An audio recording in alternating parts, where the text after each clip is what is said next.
Salut, bienvenue pour une nouvelle vidéo et pour le premier update de l'année 2025. Mais comme je suis extrêmement à la bourre sur les updates, on va parler de mes dernières lectures, même pas, on va parler de mes lectures de fin novembre. Et il n'y a pas la dernière lecture du mois de novembre dans cette update, ça sera dans le prochain. Je sais, je suis hyper à la bourre en termes d'update lecture. Ça veut dire que j'ai quand même pas mal lu en fin d'année.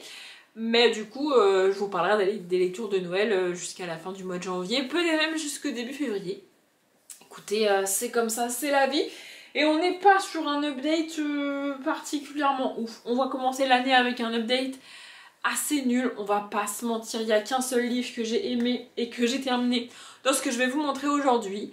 Mais écoutez, c'est la vie. Le premier livre, c'est Game of Love, le tome 1, l'enjeu de Rachel Van Deeken. Et je suis très déçue parce que j'adore Rachel Van Deeken. Mais là c'est juste pas possible. En fait, je me suis assez rapidement rendu compte que ça ne le ferait pas. Et donc j'ai lu une vingtaine de pages. Et puis je me suis arrêtée. Parce que vraiment, on n'est pas sur un trope de romance que j'aime. En fait, on n'est pas sur un trope de romance qui met en valeur le personnage masculin. Avec un trope pareil, moi je ne peux pas apprécier le personnage masculin. Et si j'aime pas le personnage masculin en romance, c'est très compliqué pour moi. Et en plus de ça, la fille ici passe vraiment pour une greluche, vraiment pour une nunuche, et ça me saoule. Donc j'ai préféré ne pas lire. Ici on va rencontrer Jake et Casey. Ils étaient ensemble au lycée et ils ont eu une petite histoire au lycée. Et puis en gros, lui il l'a quitté, il a cette réputation, comme assez souvent en romance, de coureur de jupons, de mec qui enchaîne les conquêtes, les filles, etc., etc. Et donc en gros, ils étaient amis, ils ont eu une petite histoire, et puis il l'a largué, mais pour lui c'est pas grand chose, enfin genre c'est pas important, vous voyez. Sauf que elle, évidemment, elle est éperdument amoureuse de lui depuis toujours, elle ne s'est jamais vraiment remise de cette séparation, et des années plus tard, alors qu'ils ont un peu perdu contact quand même, parce que faut pas pousser, elle va pas non plus rester hyper amie avec lui alors qu'il lui a quand même brisé le cœur, vous voyez. Mais ils sont quand même un peu en contact quand même, et lui vient la voir pour lui demander un service, et pas n'importe quel service. Il vient la voir parce que ses parents à lui en ont marre qu'il soit tout seul et qu'il enchaîne les conquêtes. Il a besoin d'avoir une image publique stable, et donc il a besoin d'avoir quelqu'un de stable à ses côtés, et il va lui demander de jouer ce rôle-là. Et elle va accepter. Et vraiment, je peux pas en fait. Ce gars condescendant qui ne se rend même pas compte de ce qu'il fait, de ce qu'il me demande, qui se sait au-dessus de tout et qui se croit tout permis. Vraiment, je peux pas aimer un personnage pareil. Et puis, cette jeune fille éperdument amoureuse de lui et incapable de lui dire non. Alors, je comprends. Je comprends ce sentiment vraiment. Mais je suis pas obligée de lire un bouquin pareil.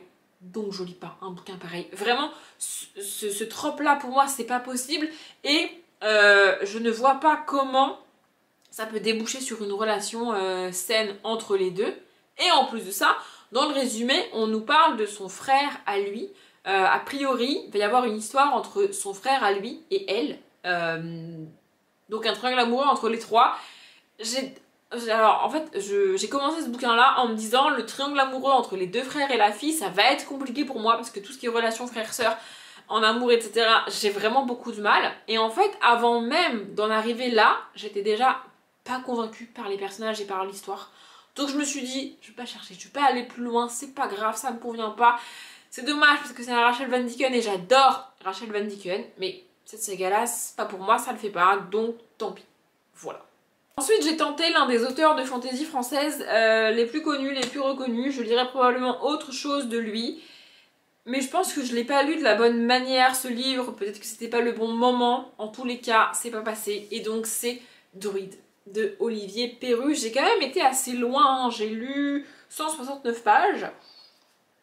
Et en fait, j'ai lu ces 169 pages pas d'une traite, pas en quelques jours d'affilée. J'ai commencé à lire, j'ai dû lire une cinquantaine de pages et puis je l'ai posé, j'ai lu autre chose, j'ai fait autre chose et puis je l'ai repris. J'ai relu une cinquantaine de pages et puis je l'ai posé, j'ai fait autre chose, j'ai lu autre chose pendant plusieurs jours, voire plusieurs semaines, puis j'ai repris le bouquin, etc.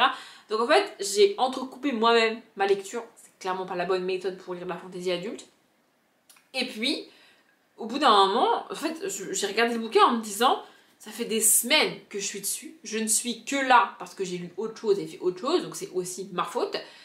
Et l'histoire en elle-même n'avance pas et ne m'enjaille pas plus que ça ne bouge pas, c'est quand même très lent. En gros ici, on va au tout début du livre rencontrer des soldats dans une forteresse qui ont été massacrés. Ça s'est passé de nuit, il y a une mémoire 19 soldats qui ont été tués. Mais quand je vous dis massacrés, c'est vraiment massacrés. Ils ont été éventrés, égorgés et tout ce que vous voulez en termes de trash et de sang. Vraiment, la scène, quand on la décrit, est vraiment horrible. Il y a du sang partout, des boyaux partout. Enfin, vraiment, c'est immonde. Et on va enquêter là-dessus, évidemment. On va essayer de comprendre qui a fait ça. Qu'est-ce qui a fait ça? Quelle chose a pu faire ça? Parce que vraiment, on est à un stade où c'est tellement inhumain, littéralement.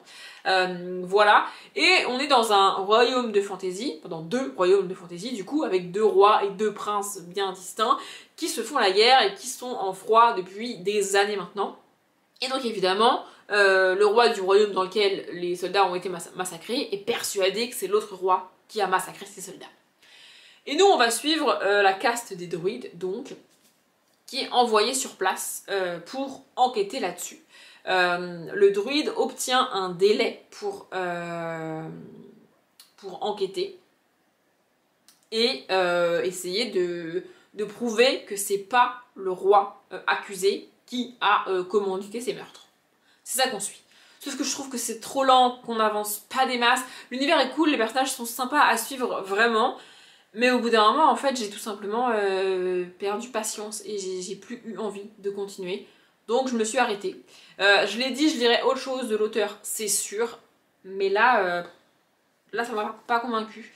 J'ai ma part de responsabilité, hein. Vraiment l'entrecouper autant et le lire sur autant de semaines, c'était pas une bonne idée du tout. C'est un livre dans lequel il faut se plonger et vraiment le lire, alors pas forcément rapidement, mais essayer de ne pas trop espacer les moments de lecture de ce livre-là, comme je l'ai fait. Voilà. À un autre moment et d'une autre manière, ça serait passé, je pense, mais pas là. Voilà. Ensuite, j'ai lu un livre qui n'était pas prévu, je vous en ai parlé en vlog, et franchement, j'ai beaucoup aimé. Donc c'est Sandorine et les dragons de Patricia C. Ward et Yves Besnier. Franchement, j'ai adoré, j'ai trouvé ça hyper cool. Dans ce livre, on va suivre une jeune princesse qui est la petite dernière d'une famille où il n'y a que des princesses. Et donc toutes ses sœurs se sont mariées, toutes ses sœurs ont fait un beau mariage, machin bidule et tout. Tout le monde il est content, sauf que elle, depuis qu'elle est petite, depuis qu'elle est enfant, elle n'est pas d'accord avec ce concept de princesse. Elle fait du tir à l'arc, elle fait de la course à pied, elle fait du cheval, des trucs qu'une princesse n'a pas à faire. Et toute son enfance, c'est ce qu'on lui a répété. On lui a dit non, tu ne peux pas faire ça, ce n'est pas convenable pour une princesse, etc. etc. etc. Jusqu'au jour où ses parents décident qu'il est temps, c'est le moment, elle doit se marier. Ils lui présentent donc le jeune homme qu'ils ont choisi. Et elle n'a pas le choix, elle doit se marier. Sauf qu'elle n'a pas du tout envie de se marier, donc elle décide de s'enfuir. Et elle va aller voir les dragons. Elle va se faire prisonnière elle-même chez les dragons, comme ça elle se dit, là-bas, personne ne vient me faire chier, je suis protégée par les dragons. Et donc elle va vivre avec les dragons, et c'est ça qu'on va suivre, cette princesse autonome et indépendante qui se débrouille toute seule et qui va elle-même s'enfermer avec les dragons. Franchement, j'adore les dragons, j'adore les princesses indépendantes, j'adore les livres jeunesse féministes. Ce livre est trop cool, cette histoire est géniale, j'ai adoré, j'ai passé un super moment, j'en ai jamais entendu parler sur aucune chaîne. Et franchement, ce livre est trop cool, c'est chez Bayard. Le format est un peu particulier, mais c'est les éditions Bayard jeunesse évidemment, et c'est marqué dès 8 ans derrière. Ah, d'ailleurs j'ai laissé mon marque-page Halloween dedans. Voilà, c'est pas du tout de saison, mais je vous montre, écoutez, voilà, je le récupère au passage. Vraiment, franchement, j'ai adoré ce roman. Il faut que je me renseigne sur ce que l'autrice et Yves Besnier, je suppose que c'est l'illustrateur, il faut que je me renseigne sur ce qu'ils ont fait d'autre, parce que franchement, j'ai trouvé ça hyper cool. Les dessins sont assez faits à l'ancienne, c'est ce qu'on retrouve dans les poches illustrées qui sont sorties dans les années 90, un truc comme ça.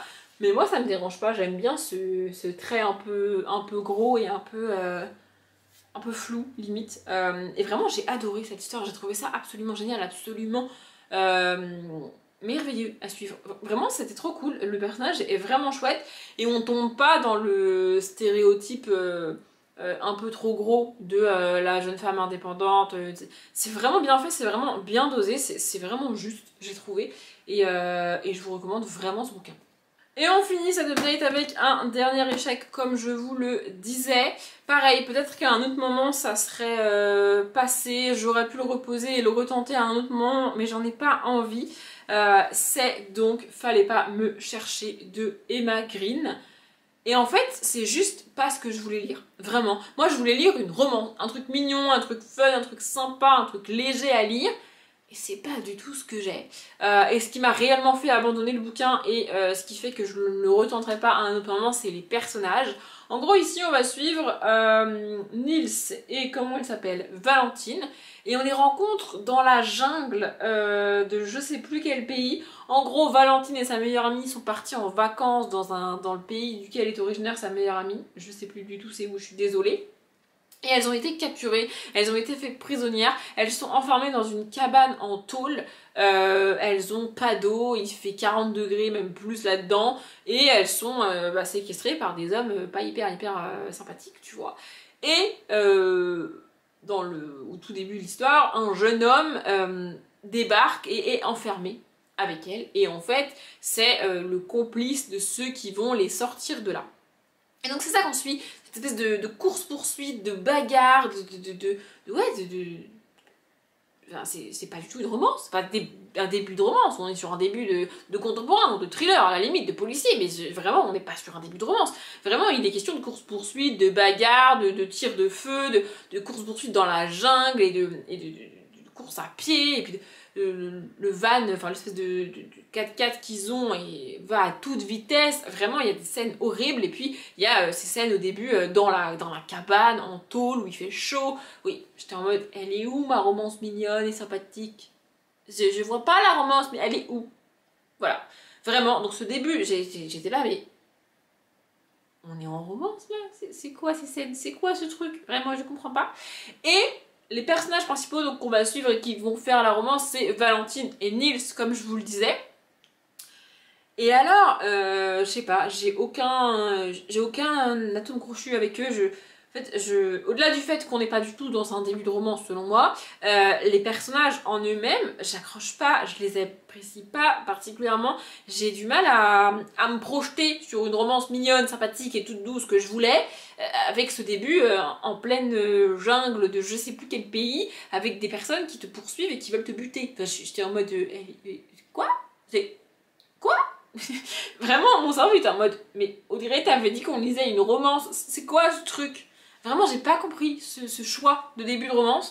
Alors après, c'est original au moins, et puis c'est pas, on n'est pas sur la romance toute douce et toute mignonne. Mais moi, c'est ce que je voulais à ce moment-là. J'ai commencé un Emma Green pour avoir une romance toute douce et toute mignonne. C'est pas du tout ce que j'ai eu. Voilà. Et comme j'ai dit, peut-être qu'à un autre moment, j'aurais pu le mettre de côté et le retenter à un autre moment. Mais Nils, principalement, n'est pas un personnage que j'apprécie, vraiment. Il est très secret, il est très flou, j'ai pas aimé ce début d'histoire, vraiment j'ai pas aimé ces personnages. Là, au-delà du fait que c'est pas ce que je voulais et c'est pas ce à quoi je m'attendais en termes de début d'histoire, j'ai pas aimé. Vous voyez ce que je veux dire? Je sais pas si vous voyez ce que je veux dire, mais c'est un échec. Vraiment, c'est un échec total. J'ai lu même pas 100 pages, mais... Alors, une romance à 2 voix explosive. Bah ouais, mais le problème dans cette phrase, c'est que cette phrase est vraie, mais le explosif prend beaucoup plus de place au début de l'histoire que le côté romance. Vous voyez? Donc, ouais, je suis choquée déçue, comme on dit. Voilà. Pour être tout à fait honnête avec vous, j'ai un peu beaucoup galéré à tourner cette vidéo parce que les batteries de ma caméra font des siennes, font des leurs. Vraiment, elles étaient complètement chargées, toutes les 3, avant que je commence à filmer cette vidéo. Et au bout de 5-6 minutes, aucune des 3 n'avait de batterie. Du coup, j'avais pas compris. Donc, je galère à tourner cette vidéo, mais j'en suis venue à bout. J'ai aucune idée du temps qu'elle dure. Je ne sais pas si, après montage, j'aurai fait un truc à peu près cohérent pour vous. J'espère que ce sera le cas et j'espère que la vidéo vous a plu. Je m'arrête là. Comme d'habitude, je vous souhaite une bonne journée, un bon après-midi, un bon appétit ou une bonne nuit. Et je vous dis à bientôt.